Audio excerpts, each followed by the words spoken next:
At yun yan mga kanyusik, tayo po ay magsama-sama na naman po sa loob ng 3 oras na balitaktakan. Talakayan po ng mga may init na issue sa loob at labas ng bansa. Pero syempre bago po tayo dumako sa ating pag-uusapan ngayong araw po ng Tuesday, dito po muna tayo sa ating Food for the Soul and Food for the Spirit.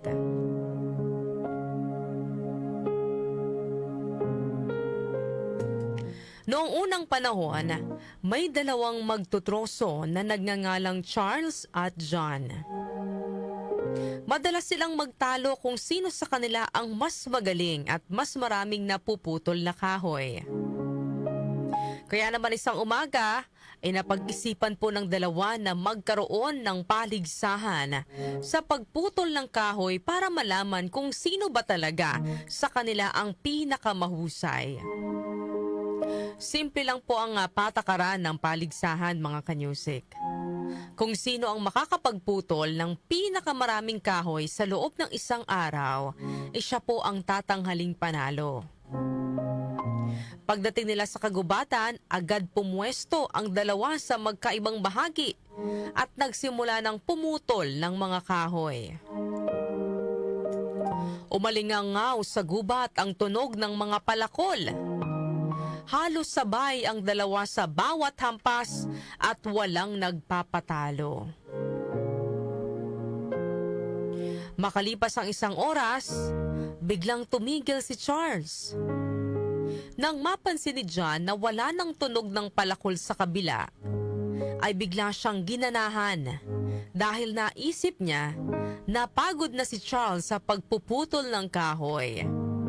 Lalo pa niyang binilisan at sinipagan sa pagputol ng mga puno. Lumipas ang 15 minuto bago muling narinig ni John ang paghampas ng palakol ni Charles. Nagpatuloy silang pareho, sabay na sabay muli. Pero ilang sandali pa, muli na namang tumigil si Charles. Dahil dito, mas ginanahan si John at lalo pang pinagbuti, kumpiyansang-kumpiyansa na siya ang mananalo.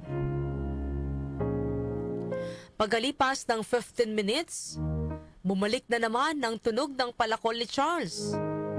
Napailing si John pero hindi siya tumigil. Ibinuhos niya ang lahat ng lakas para maungusan ang kalaban. Ganito ang nangyari buong maghapon. Bawat oras humihinto si Charles ng 15 minuto, samantalang si John ay tuloy-tuloy sa pagputol ng kahoy. Pagsapit ng hapon, siguradong sigurado si John na siya ang panalo. Pero laking gulat niya nang malamang mas marami palang kahoy na naputol si Charles. Hindi makapaniwala si John at nagtanong, "Papaanong nangyari iyon? Mas matagal akong nagtrabaho kaysa sayo.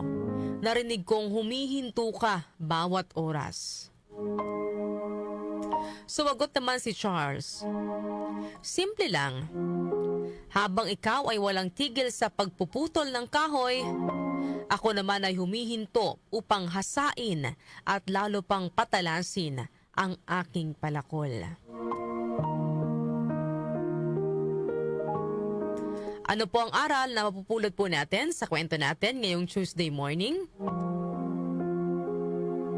Ipinapaalala po sa atin ng kwento na hindi sapat na masipag lang tayo. Hindi sapat na subsob tayo sa trabaho. Kailangan din po natin ng panahon para magpahinga, mag-recharge, at hasain ang ating mga palakol o yung ating mga kakayahan. Minsan, sa sobrang paghahabol natin sa gusto nating makamit sa buhay, hindi na po natin namamalayan na hindi na pala sapat ang ating kakayahan. Kaya sa halip na maging mabilis yung progress natin, lalo po tayong bumabagal. Kaya mahalaga mga kanyusik na hasain natin ang ating mga palakol. Maglaan tayo ng oras para mas ma-improve ang ating skills o para ayusin ang ating mindset. Baka naman sa sobrang subsub mo sa trabaho, wala ka ng maayos na time management. Kaya hindi ka nagiging productive kahit todo kayod ka na. Oo, marami po tayong responsibilidad, pero kailangan din po nating huminga, magpahinga at i-assess ang ating mga sarili.